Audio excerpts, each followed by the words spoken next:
Assalamualaikum warahmatullahi wabarakatuh. Waalaikumsalam. Ya, saya melanjutkan pertanyaan dari Pak Hasbi tadi ya, atau komentar dari Pak ini terkait masalah pengembalian mahar. Di Sulawesi ya, budaya Bugis Makassar terkenal mungkin ya, ada istilah uang panai ya. Jadi ketika seorang perempuan mau menikah, ada istilah uang mahar, ada istilah uang panai. Uang maharnya sih biasa seperangkat alat sholat, Al-Quran. Biasa juga satu setel emas atau artinya dibanding dengan uang mahar jauh lebih besar uang panai. Nah, biasanya budaya Bugis Makassar itu uang panaiknya yang terlalu tinggi ya. Biasanya sampai puluhan juta Mbak itu ya, sampai puluhan juta. Terkadang malah ketika uang panai itu tidak bisa terpenuhi, terkadang biasanya pernikahan batal, pernikahan tidak jadi. Nah, seperti itu ya, pernikahan batal atau pernikahan tidak jadi. Nah, sebenarnya uang mahar kalau di Sulawesi Selatan itu, budaya Bugis Makassar itu diperuntukkan untuk perempuan, calon pengantin perempuan.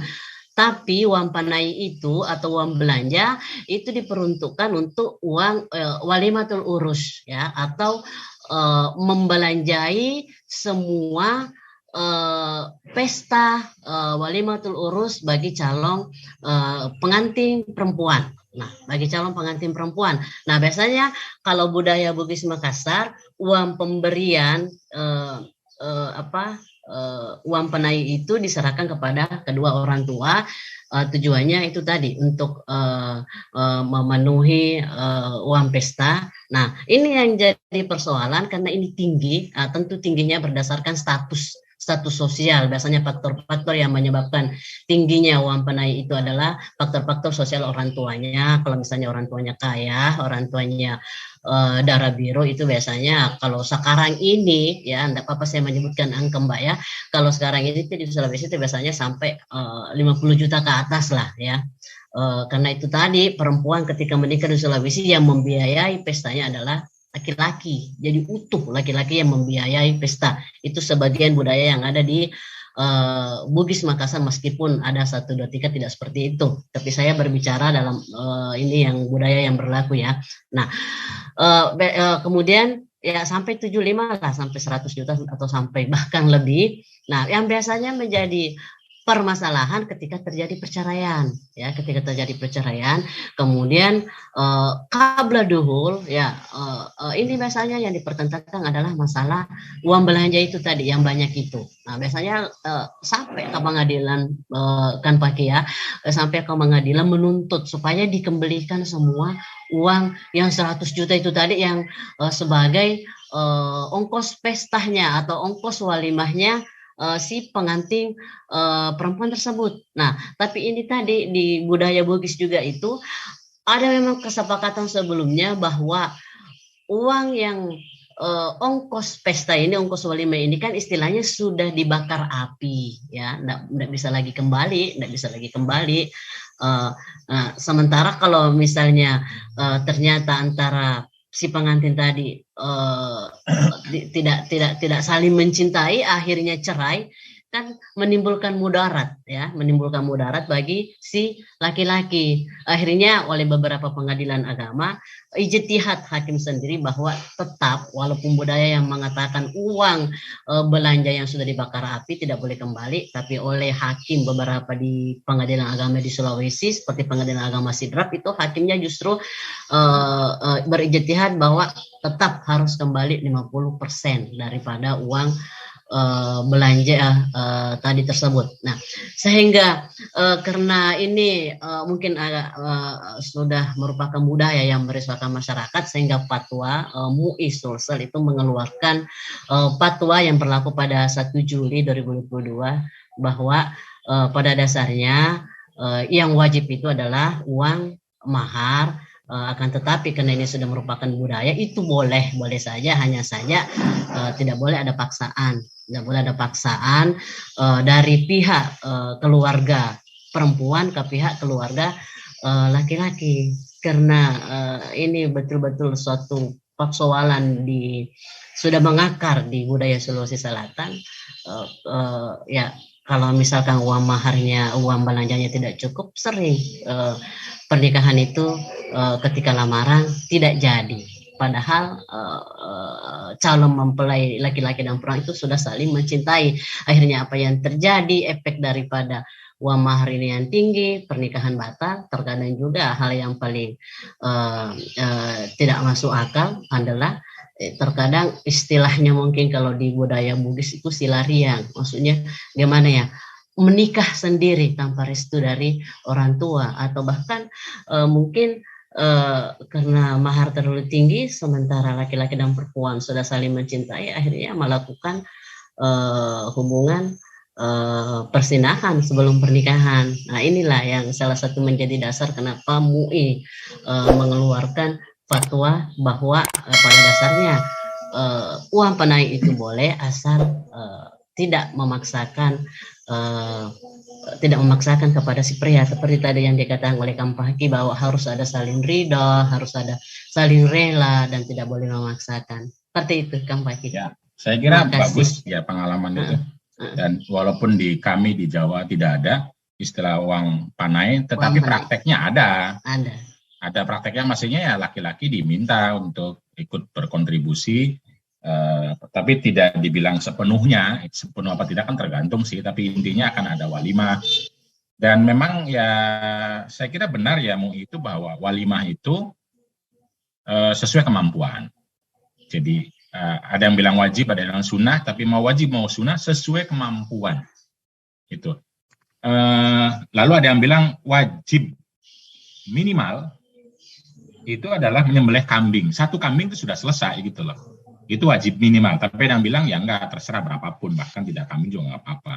Jadi enggak ada yang bilang harus mewah, itu kan enggak ada. Satu ulama pun tidak ada, tapi bukan berarti tidak boleh. Boleh, nah, selama tidak tadi memaksa, tidak hutang hutang yang akhirnya tidak bisa dibayar gitu kan, enggak sampai perlu begitu. Karena Nabi juga beberapa kali cuma cukup gandum, itu sudah cukup makan biasa saja, bukan pesta besar-besaran itu.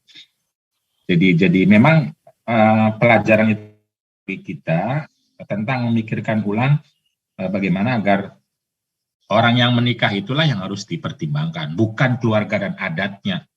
Tapi orang yang mau menikahnya itu yaitu si perempuan dan laki-laki calon mempelai gitu. Apakah mereka siap? Jangan sampai maharnya tinggi, pestanya mewah, tapi mereka sendiri nggak siap untuk menikah. Nggak pernah ketemu misalnya, lalu begitu ketemu, oh kok ini istri saya, kok ini suami saya, akhirnya tidak jadi. Nah ini yang pertimbangan yang paling utama itu bukan pesta, bukan mahar, bukan, tapi dua belah pihak.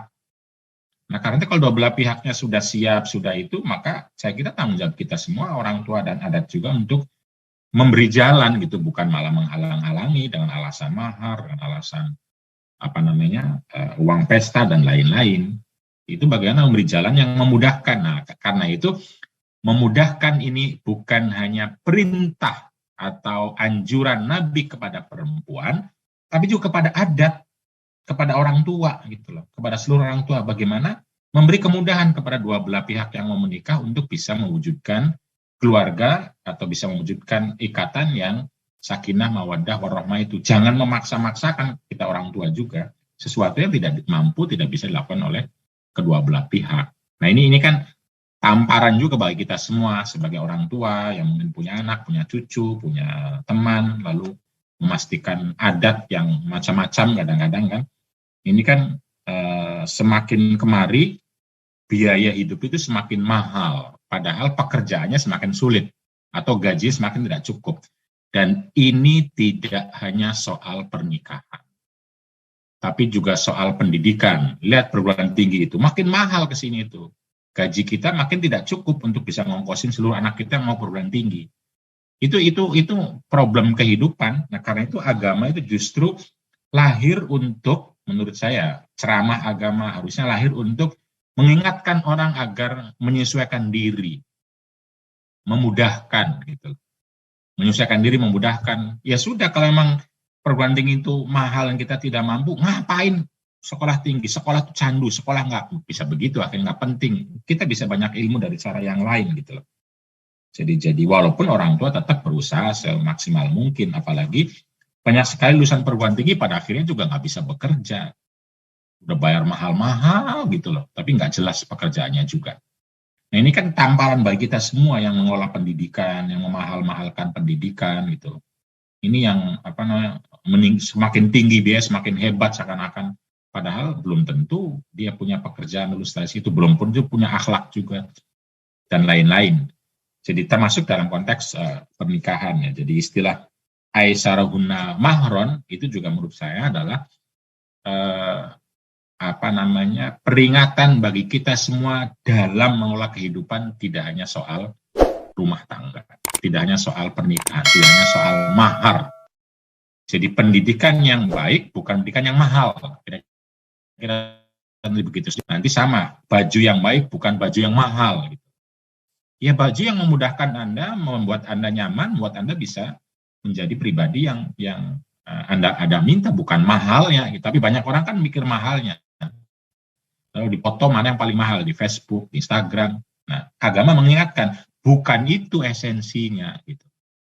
Bukan itu esensinya, bukan yang mahal itu esensinya, tapi yang mudah. Yang membuat Anda nyaman, yang membuat Anda, dan karena itu, kita selalu menggunakan atau membaca atau merujuk agama untuk mengkritik perilaku kita yang seringkali memberatkan kepada orang lain dan kepada diri kadang-kadang memberatkan sehingga kita tidak mampu melakukannya.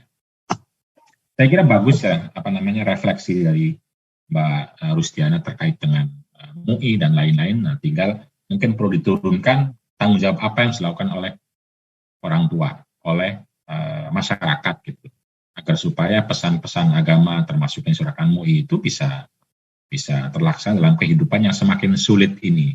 Nah, bisa jadi mungkin tokoh agama juga, ya kalau bisa tentu saja juga tidak pamer pesta pernikahan, karena kan diikutin sama seluruh jamaahnya gitu.